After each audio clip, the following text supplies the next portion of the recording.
السلام عليكم ورحمة الله تعالى وبركاته يا المشاهدين المشاهدات الكرام. كنتمنى تكونوا بخير وعلى خير.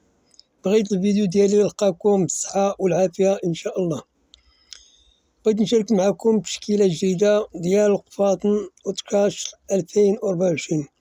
كنتمنى هاد التشكيلة تنال إعجابكم، من عجبتكم ما تبخلوش عليا بالضغط على زر اللايك ديالكم كيخليني نقدم لكم كل ما هو جديد في علامات الموضة.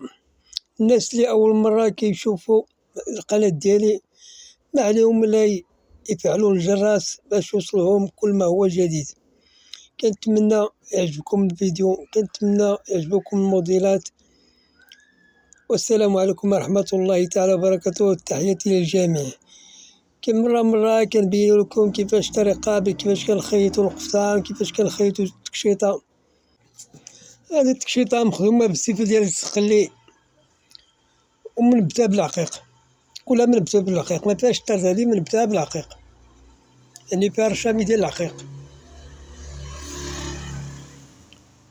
والخدمة فيها السقلي ولونا، والخدمة فيها السيفة رقيقة، تنبات بالعقيق، فيها رشمة ديال العقيق كبيرة لقدام ورشمة ديال العقيق في الجناب، والظهر تا هو فيه الرشمة.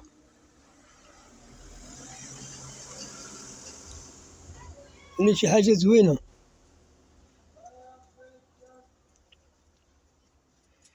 كنتمنى لكم الصحة والعافية، كنتمنى لكم إن شاء الله. شكرا على تتبعكم لقناتي، شكرا.